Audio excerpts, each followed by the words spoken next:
സ്വാഗതം.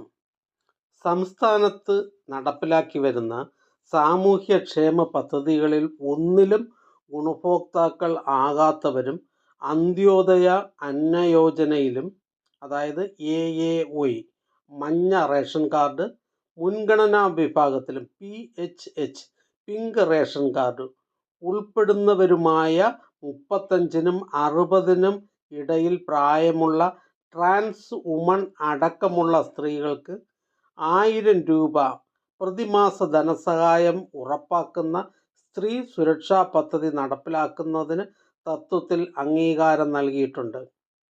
പ്രസ്തുത പദ്ധതിയുടെ മാർഗനിർദ്ദേശങ്ങളും മാനദണ്ഡങ്ങളും ചുവടെ ചേർക്കുന്നു.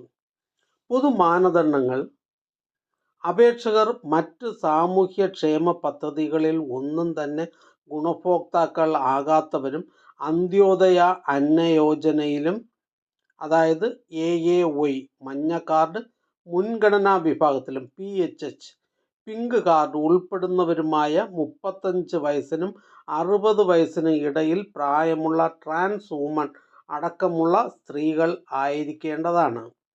പ്രസ്തുത പ്രായപരിധി കടക്കുന്ന ദിവസം മുതൽ ആനുകൂല്യത്തിന് അർഹത ഉണ്ടായിരിക്കുന്നതല്ല. സംസ്ഥാനത്ത് സ്ഥിര താമസം ഉള്ളവർക്ക് മാത്രമായിരിക്കും ആനുകൂല്യം ലഭിക്കുന്നത്.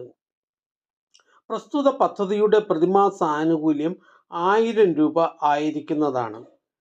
എന്നാൽ വിധവാ പെൻഷൻ, അവിവാഹിത പെൻഷൻ, വികലാംഗ പെൻഷൻ മുതലായ ഏതെങ്കിലും സാമൂഹ്യക്ഷേമ പെൻഷനുകൾ, വിവിധ തരം സർവീസ് പെൻഷനുകൾ, കുടുംബ പെൻഷൻ, ക്ഷേമനിധി ബോർഡുകളിൽ നിന്നുള്ള കുടുംബ പെൻഷൻ, EPF പെൻഷൻ മുതലായവ ലഭിക്കുന്നവർക്ക് പദ്ധതിയുടെ ആനുകൂല്യം ലഭിക്കുന്നതല്ല.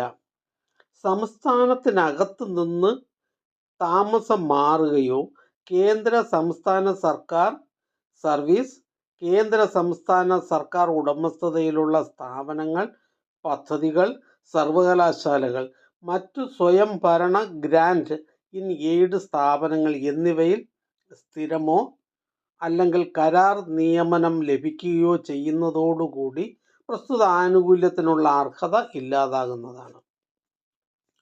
അന്ത്യോദയ അന്ന യോജന മുൻഗണനാ റേഷൻ കാർഡുകൾ, അതായത് നീല, വെള്ള റേഷൻ കാർഡുകൾ ആയി തരം മാറ്റപ്പെടുന്ന പക്ഷം പദ്ധതി ആനുകൂല്യത്തിനുള്ള അർഹത ഇല്ലാതാകുന്നതാണ്.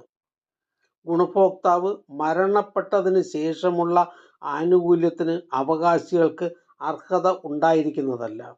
എല്ലാ ഗുണഭോക്താക്കളും പദ്ധതി മാനദണ്ഡങ്ങളുടെ പരിധിയിൽ വരുന്നുണ്ടെന്ന് കാണിക്കുന്ന സ്വയം സാക്ഷ്യപ്പെടുത്തിയ ഒരു സത്യപ്രസ്താവന നൽകേണ്ടതാണ്. ഗുണഭോക്താവ് 1 മാസമോ അതിലധികമോ കാലം റിമാൻഡ് ചെയ്യപ്പെടുകയോ ജയിലിൽ അടയ്ക്കപ്പെടുകയോ ചെയ്യുന്ന പക്ഷം പ്രസ്തുത കാലയളവിലെ ആനുകൂല്യത്തിന് അർഹത ഉണ്ടായിരിക്കുന്നതല്ല.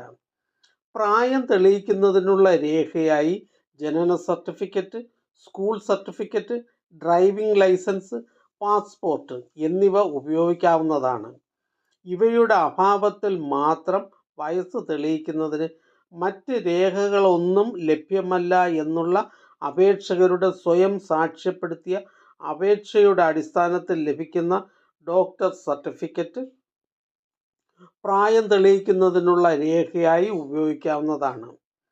അനർഹമായി ആനുകൂല്യം കൈപ്പറ്റുന്നവരിൽ നിന്നും ഇത്തരത്തിൽ കൈപ്പറ്റിയ തുക 18% പലിശ സഹിതം തിരികെ ഈടാക്കുന്നതാണ്.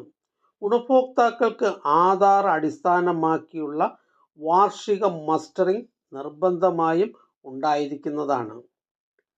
അതാത് തദ്ദേശ സ്വയംഭരണ സ്ഥാപനങ്ങളിലെ സെക്രട്ടറിമാർ മേൽ മാനദണ്ഡങ്ങൾ അനുസരിച്ച് യോഗ്യരായ വ്യക്തികളിൽ നിന്നും അപേക്ഷ സ്വീകരിക്കുന്നതാണ്. അപേക്ഷയോടൊപ്പം തന്നെ ഗുണഭോക്താക്കളുടെ IFSC code, bank account number, Aadhaar വിവരങ്ങൾ എന്നിവ തെളിയിക്കുന്ന രേഖ നൽകേണ്ടതാണ്.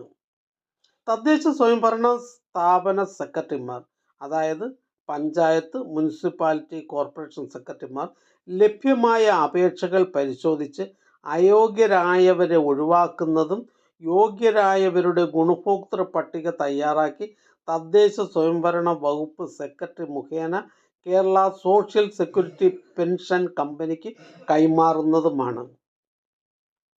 ഇൻഫർമേഷൻ കേരള മിഷന്റെ ഡാറ്റാ ബേസിനെ കൂടി അടിസ്ഥാനമാക്കി Kerala social security pension company ഗുണഭോക്തൃ പട്ടിക പൂർത്തീകരിക്കുന്നതാണ്.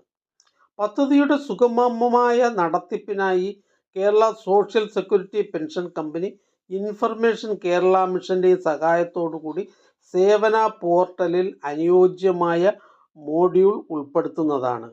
അർഹരായ ഗുണഭോക്താക്കളുടെ ബാങ്ക് അക്കൗണ്ടിലേക്ക് Kerala social security pension company പദ്ധതിയുടെ ആനുകൂല്യ തുക അനുവദിക്കുന്നതാണ്. സമയാസമയങ്ങളിൽ പദ്ധതി മാനദണ്ഡങ്ങളിൽ ഭേദഗതി വരുത്തുവാനുള്ള അധികാരം കേരള സർക്കാരിന് ഉണ്ട്.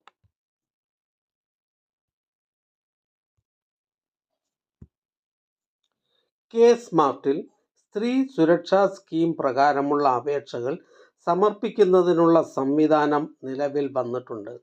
ആയതുവഴി അപേക്ഷകർക്ക് ഓൺലൈനായി അപേക്ഷകൾ സമർപ്പിക്കാവുന്നതാണ്. ഇങ്ങനെ സമർപ്പിക്കപ്പെട്ട അപേക്ഷകളുടെ തുടർ നടപടികൾ നിലവിലുള്ള സേവന പെൻഷൻ ആപ്ലിക്കേഷൻ വഴിയാണ് തദ്ദേശ സ്വയംഭരണ സ്ഥാപനങ്ങളായ ഗ്രാമപഞ്ചായത്ത്, മുനിസിപ്പാലിറ്റി, കോർപ്പറേഷൻ എന്നീ സ്ഥാപനങ്ങൾ പ്രോസസ്സ് ചെയ്യുന്നത്. ആയതിനുള്ള സംവിധാനം സേവന പെൻഷൻ ആപ്ലിക്കേഷനിൽ ലഭ്യമാക്കുന്നതിനുള്ള അപ്ഡേഷൻ നടപടികൾ നടന്നു വരികയാണ്. പൂർത്തിയാകുന്ന മുറയ്ക്ക് അറിയിപ്പുകൾ ലഭ്യമാകുന്നതാണ്.